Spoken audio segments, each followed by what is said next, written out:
Today is the start of the brand new Duelist Kingdom PvP event, and honestly, it's not bad. I kind of expected it to be a bit worse. So this is kind of mimicking the original season of the anime, where Yugi went to the Duelist Kingdom, and you had the field power bonuses. And so you can choose whatever you want. You can go to the ruins and have a light bonus, go to Wasteland, get 300 on your wind if you're playing Harpies. They do have an EX skill. Every day, 2 regions will have a skill on them. Today is Water and Fire. Water gets Lemuria, Fire gets Rekindling, I believe it is. And over time, every day, these will all change. And so, depending on what's least used, that'll get the biggest bonus in the next day. So, if today, for example, the earth, the forest, wasn't used as much, tomorrow it will probably be the one with the EX skill plus 600, and things like the water will go down to 100, and the light and dark will move up to 300. But also, there's a bit of a PvE element to this. In the middle, you have Pegasus, who you can face, and he does give you the treasure chest system from the raid duel, which isn't so bad. Now, I'm doing pretty well, I think. I have had, what? Let's have a look. I've had 2 losses in how many games I've played of this, which is not bad at all. Rewards. We know we're getting all-out attacks, which is a very, very good card for Stromberg decks, so if you want to play some cheese on ladder, then this might be the go-to card to get. We're getting some gems. The sleeves and playmat look really nice. They're the logo-less, no Duel Links logo, just the artwork. Always much appreciated. We have Sandbell as well, which might get better with some rank 2 support, but right now I don't think it's going to really see any play. It's just a fun Xyz card to kind of have. And of course, we do have the daily, the big thing, the daily 50 gems in your gift box for playing the game, which is really, really nice, 4 times a day. And of course, the tour guide mission bingo going on at the same time, which does mean we can be able to get double rewards, which is great. So I've done all them already, because I've just kind of been sucked into playing this event. And that very, very rarely happens, which, the Turbo Duel event is kind of more cheesy, right? There's a lot more bullshit, honestly, that can go on in that event, in terms of the skills, just popping your cards. Whereas here, it's not really designed to just be popping cards, it's more, you're getting attack point bonus. The only way they could have gone even harder on this for the Duel Monsters anime is to have said no synchros, no Xyz, but then I think we'd all be playing Gaia or Heroes, and then that wouldn't even really be Duel Monsters. I think they just kind of decided that, you know what, we'll let everything go. Water mirror match versus Shark, this will be fun. Really is a whoever goes first, which means that we're going second, which means probably, of course, recording curse, we're going to lose this one. So let's see what Shark has got for us today. Of course, we both get the plus 600, which is really nice. We start with Lemuria in our hand, and we opened not bad actually, right? Opening a Diva is never a bad sign. Only thing I could have asked for here really is an MST. But he's playing Gishki Chain, okay. Not the Water Xyz I kind of expected, but honestly I'm not really complaining if he is playing pure Gishki, which I doubt. It is pretty funny seeing a Gishki Chain come out immediately with 24. That's pretty big. Setting 1, setting 2 could really do with the MST now, actually. Setting 3, oh no, that's bad, that's bad. Okay, no MST. So we might as well risk it, right? If it's going to get floodgated, it's going to happen when we summon the next guy, so we'll try that. Alright, Diva going in. We're going to grab our additional normal summon, which we're not going to be able to use, which is fine. Probably a Tretch coming in now, I would assume. Yep, okay, that was very obvious. TTH coming in, which is, we've got our own, that's fine. We can actually keep a guy around.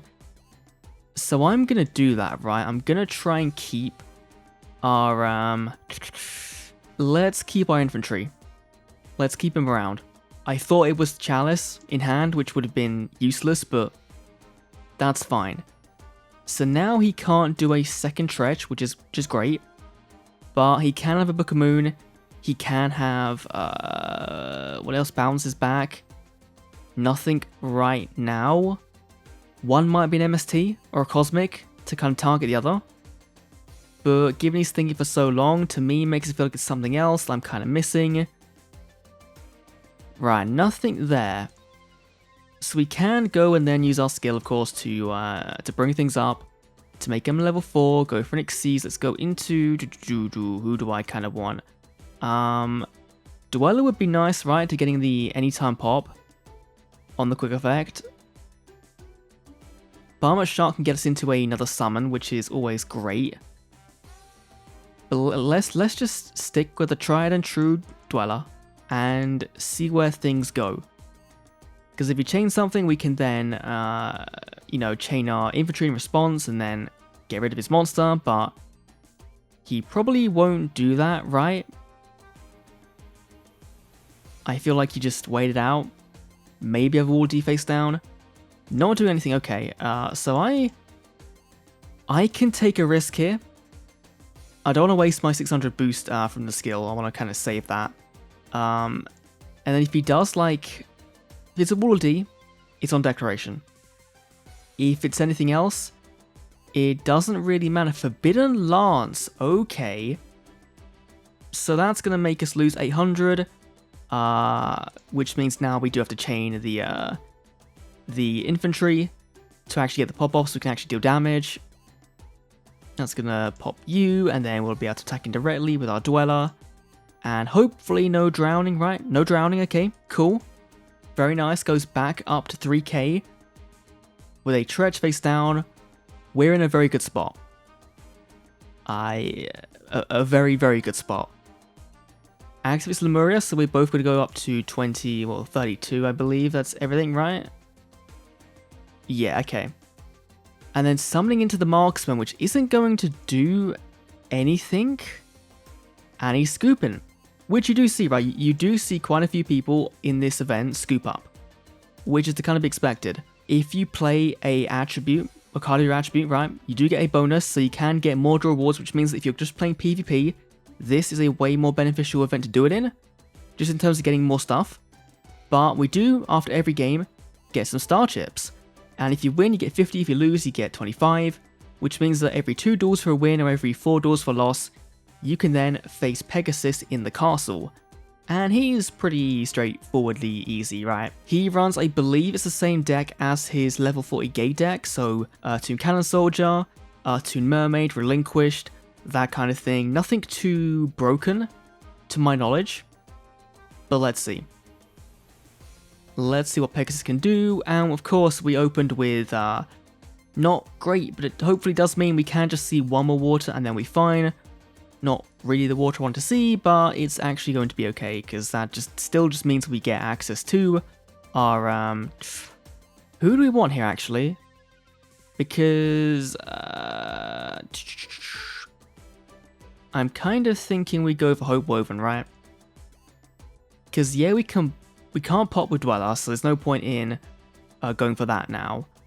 And then we can just play into this and have like the ultimate back row set of Chalice, Lance, and MST. So if he does play Relinquished, we've got a nice counter to it. We can detach one to make him a bit weaker and go to 500, deal 29. We couldn't have killed with a skill, that's fine. And then just setting one face on stance, like this is the thing, right?